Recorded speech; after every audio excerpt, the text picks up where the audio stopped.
নমস্কার, আমি শ্রেয়া।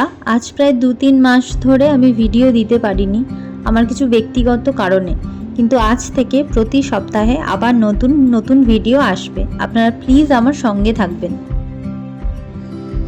আজ আমি মহাদেব এবং তার প্রিয় ও প্রধান বাহন নন্দী মহারাজের একটি ছবি আঁকছি।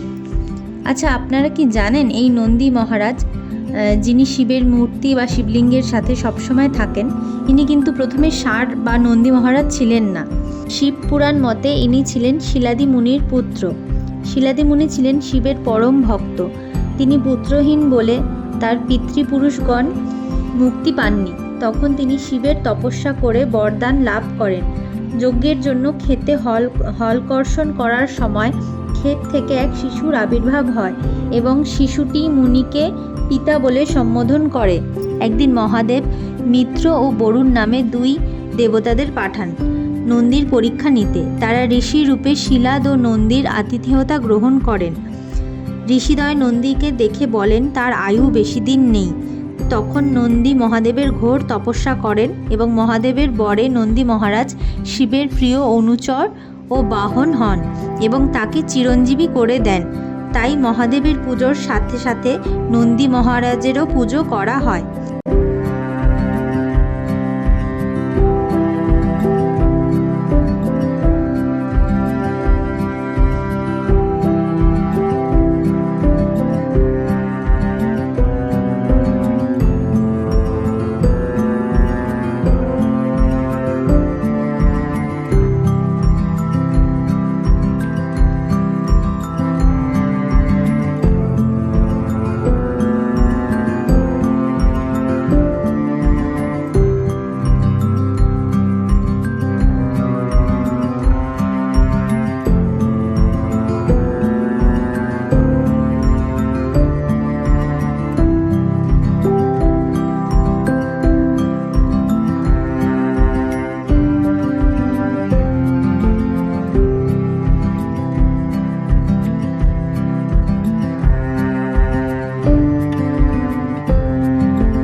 আমি যেটুকু জানি আপনাদের সাথে শেয়ার করলাম।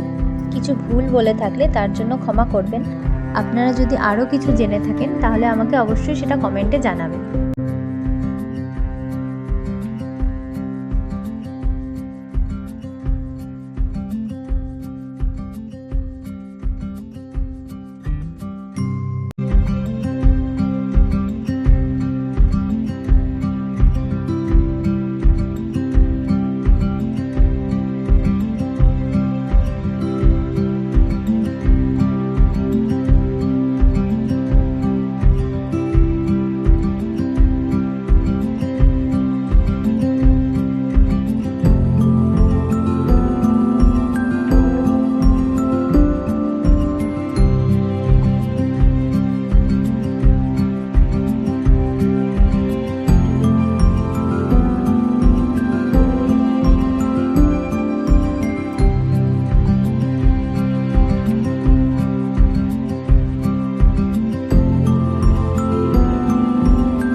আজকে আমার এই ভিডিওটি ভালো লাগলে লাইক, শেয়ার আর সাবস্ক্রাইব করে কমেন্টে সবাই হর হর মহাদেব লিখে যাবেন। আজকের মতো টাটা, দেখা হবে নেক্সট ভিডিওতে।